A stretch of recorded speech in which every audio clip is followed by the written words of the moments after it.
Assalamualaikum warahmatullahi wabarakatuh. Halo teman-teman semua. Perkenalkan, saya Gian Walistina dengan NIM F121-21003. Selamat datang di video pembelajaran Gian. Pada kesempatan ini kita akan membahas mengenai petroleum system, yaitu basic petroleum system. Apa saja komponen di dalamnya? Yuk simak penjelasan berikut. Sebelum kita masuk ke pembahasan basic petroleum system, kita harus mengetahui terlebih dahulu definisi dari petroleum system. Menurut Welch tahun 1994, petroleum system adalah sistem pembentukan minyak bumi yang merupakan gabungan dari elemen batuan dan proses geologi yang terakumulasi di bawah permukaan.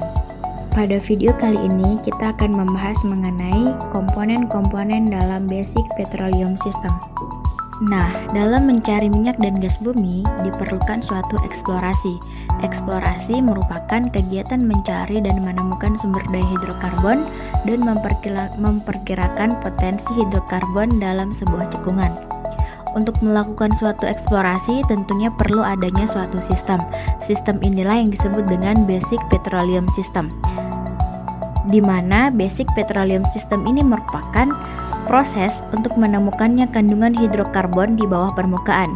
Di dalam basic petroleum system terdapat komponen-komponen penting yang harus ada.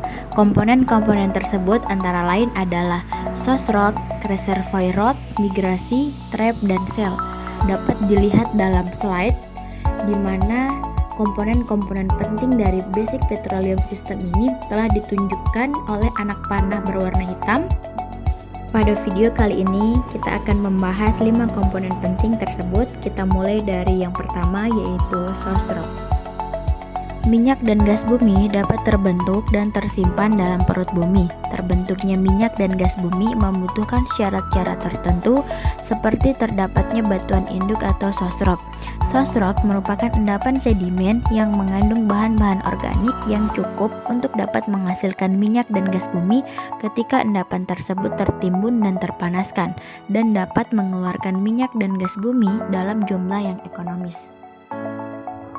Dalam proses pembentukan batuan induk, tentunya ada faktor yang mempengaruhi. Untuk menjadi source rock, ada 3 faktor yang mempengaruhi terbentuknya batuan induk, yaitu total organik karbon atau TOC, kerogen, dan maturity atau pematangan. Selanjutnya, kita akan membahas mengenai faktor yang mempengaruhi terbentuknya batuan induk atau source rock. Kita akan bahas satu persatu.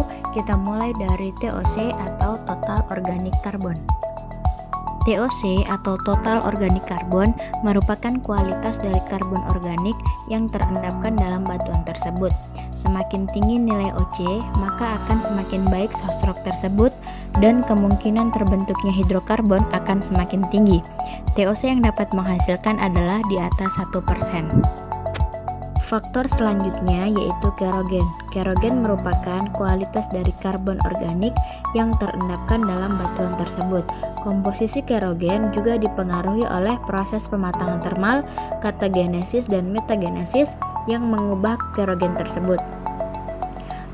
Kerogen akan menentukan hidrokarbon yang akan dibentuk. Kerogen ada beberapa tipe, diantaranya yaitu kerogen tipe 1, kerogen tipe 2, kerogen tipe 3, dan kerogen tipe 4. Dapat dilihat dalam slide di mana kerogen tipe 1 terbentuk di perairan yang dangkal, berasal dari alga yang bersifat lipid, nilai HC lebih besar dari 1,5 dan nilai OC kurang dari 0,1 dan hanya menghasilkan minyak. Sedangkan kerogen tipe 2 terbentuk di marine sedimen, berasal dari alga dan protozoa atau plankton, nilai HC antara 1,2 sampai 1,5 dan nilai OC antara 0,1 sampai 0,3 serta menghasilkan minyak dan gas. Kerogen tipe 3 terbentuk di daratan, berasal dari tumbuhan daratan, nilai HC kurang dari 1 dan nilai OC lebih besar dari 0,3 serta hanya menghasilkan gas. Selanjutnya yaitu kerogen tipe 4, di mana kerogen ini telah mengalami oksidasi sebelum terendapkan sehingga kandungan karbon telah terurai belum terendapkan dan tidak menghasilkan hidrokarbon. Faktor yang selanjutnya yaitu maturity atau pematangan.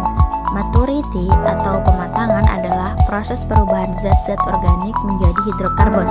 Proses pematangan diakibatkan oleh kenaikan suhu dalam permukaan bumi, di mana maturity dibagi menjadi 3, yaitu immature, mature, dan overmature. Immature adalah source rock yang belum mengalami perubahan menjadi hidrokarbon.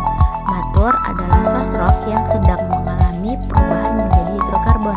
Sedangkan overmature adalah source rock yang telah mengalami pematangan menjadi hidrokarbon.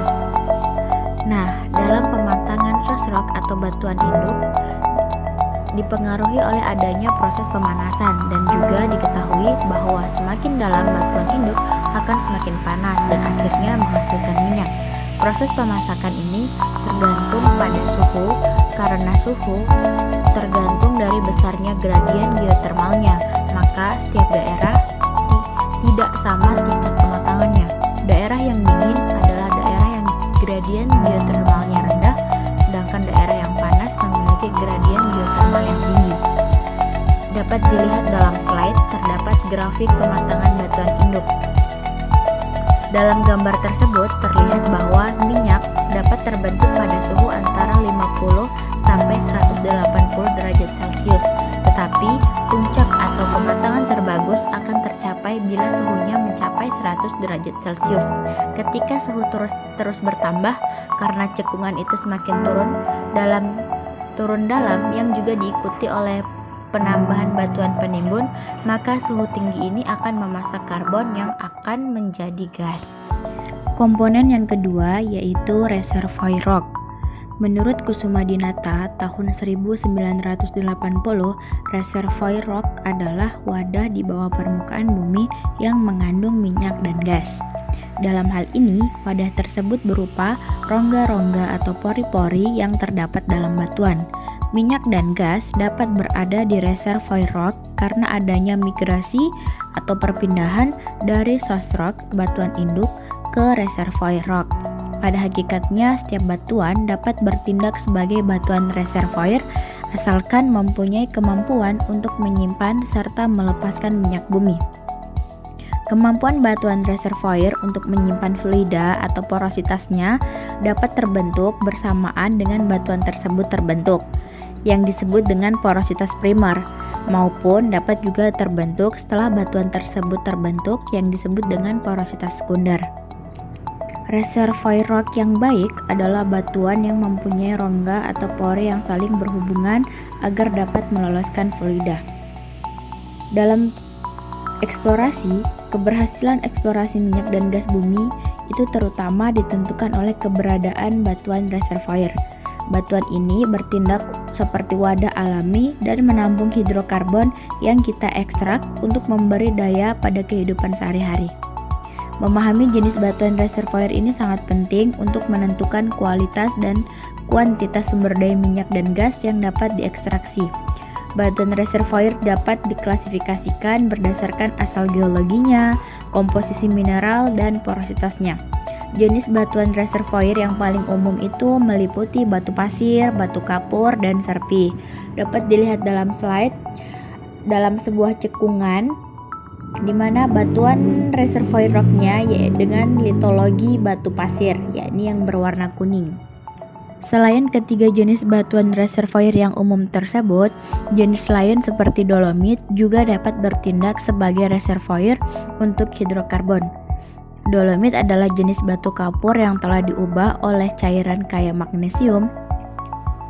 Selanjutnya yaitu terdapat diagram perbandingan jenis batuan reservoir di seluruh dunia pada tahun 1956 menurut Knebel dan Rodriguez, di mana dijelaskan bahwa litologi sandstone sekitar 59%, karbonat 40%, dan batuan beku dan metamorf hanya sekitar 1%.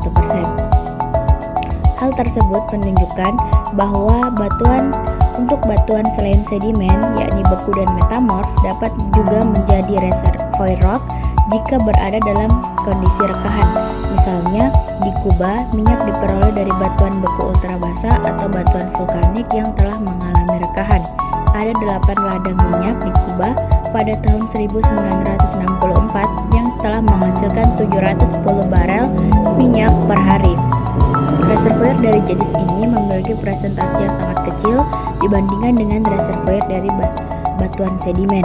Sebagai contoh, yakni minyak bumi yang diperoleh di Jati Barak, Jawa Barat, Indonesia, yang dihasilkan dari rekahan-rekahan yang terjadi pada batuan vulkanik. Komponen yang selanjutnya yaitu migrasi. Migrasi adalah proses perpindahan hidrokarbon dari batuan induk menuju ke batuan reservoir. Proses migrasi dapat terjadi karena adanya penguburan, pemadatan, dan peningkatan volume dari hidrokarbon. Migrasi dapat terbagi menjadi dua, yaitu migrasi primer dan migrasi sekunder. Migrasi primer yaitu ekspulsi hidrokarbon dari source rock ke carrier bed yang memiliki permeabilitas yang tinggi, sedangkan migrasi sekunder adalah perpindahan hidrokarbon dari carrier bed menuju ke trap. Dalam slide ini dapat dilihat proses migrasi ditunjukkan oleh anak panah berwarna biru. Kusuma-Dinata tahun 1980 menyatakan ada beberapa faktor tertentu sebagai sumber tenaga untuk terjadinya migrasi minyak bumi baik secara primer maupun sekunder. 4 sebab kenapa minyak bermigrasi diantaranya yaitu pengkuburan, kenaikan volume, pemadatan, dan pemisahan. Pengkuburan. Sebagai batuan yang terkubur jauh di dalam bumi, maka tekanan pun akan besar karena tekanan batuan di atasnya yang kompak sehingga menghasilkan kekuatan yang mendorong dan meremas yang besar untuk mendesak air, minyak, dan gas bumi sehingga keluar dari source rock. Yang kedua yaitu kenaikan volume. Pematangan cairan atau gas dari padat menyebabkan peningkatan volume yang signifikan yang menyebabkan rekahan dari source rock. Hidrokarbon yang dihasilkan akan berpindah ke atas melalui rekahan yang ada. Yang ketiga yaitu pemadatan. Pemadatan dari dasar source rock oleh beban batuan di atasnya memberikan tekanan yang menyebabkan mereka akan bergerak dan mencari jalur yang termudah yaitu melalui dasar yang paling berpori atau rekahan dan patahan yang ada, berpindah ke tempat yang memiliki tekanan yang lebih rendah, yakni berada di tempat yang lebih dangkal dari sebelumnya. Alasan yang terakhir yaitu pemisahan. Gravitasi pemisahan gas, minyak, dan air mengambil tempat dalam batuan reservoir yang biasanya airnya jenuh. Akibatnya, minyak bumi akan selalu mencoba naik sampai mereka terjebak atau lolos ke permukaan bumi sebagai rembesan minyak. Yang perlu diketahui, air, minyak, dan gas hanya akan bermigrasi melalui zona yang cukup permeabel di mana ruang antar partikel batuan saling berhubungan dan cukup besar sehingga memungkinkan gerakan fluida ke jalur trap. Komponen yang keempat dari Basic Petroleum System yaitu trap atau perangkap. Trap atau perangkap hidrokarbon di reservoir. Setelah mempelajari dari pembentukan hidrokarbon dari source rock kemudian bermigrasi ke reservoir, diperlukan adanya jebakan atau trap hidrokarbon di reservoir sehingga hidrokarbon tersimpan, terperangkap, dan terakumulasi dengan baik. Ada 3 macam jenis trap hidrokarbon. Yang pertama yaitu perangkap struktural atau struktur trap. Perangkap hidrokarbon ini terbentuk dalam struktur geologi seperti lipatan dan patahan. Dapat dilihat dalam gambar yaitu ada anticline dan fault atau patahan. Perangkap yang kedua yaitu perangkap stratigrafi atau stratigraphy trap, di mana perangkap hidrokarbon yang dihasilkan dari perubahan jenis batuan atau ketidakselarasan atau fitur sedimen lainnya seperti terumbu. Perangkap yang ketiga yaitu perangkap kombinasi atau kombinasi trap, yakni kombinasi antara struktural dan stratigrafi, di mana pada perangkap jenis ini merupakan faktor bersama dalam membatasi bergeraknya atau menjebak minyak bumi. Dan komponen terakhir dari Basic Petroleum System yaitu shell atau shell rock, yakni batuan penutup. Shell rock adalah batuan penutup dari reservoir yang di dalamnya terjebak dan terakumulasi hidrokarbon. Shale rock adalah batuan yang memiliki sifat impermeable, tidak dapat mengalirkan fluida sehingga dapat menahan fluida hidrokarbon dalam reservoir. Batuan yang bersifat impermeable ini seperti batu lempung, anhidrit, dan garam. Dapat dilihat dalam gambar, shale rock berada pada posisi paling atas dari sebuah reservoir. Itulah tadi penjelasan dari 5 komponen penting dalam Basic Petroleum System. Demikian yang dapat saya sampaikan. Lebih dan kurangnya saya memohon maaf. Terima kasih sudah menonton video ini. Semoga video ini dapat bermanfaat bagi kita semua. See you next video. Wassalamualaikum warahmatullahi wabarakatuh.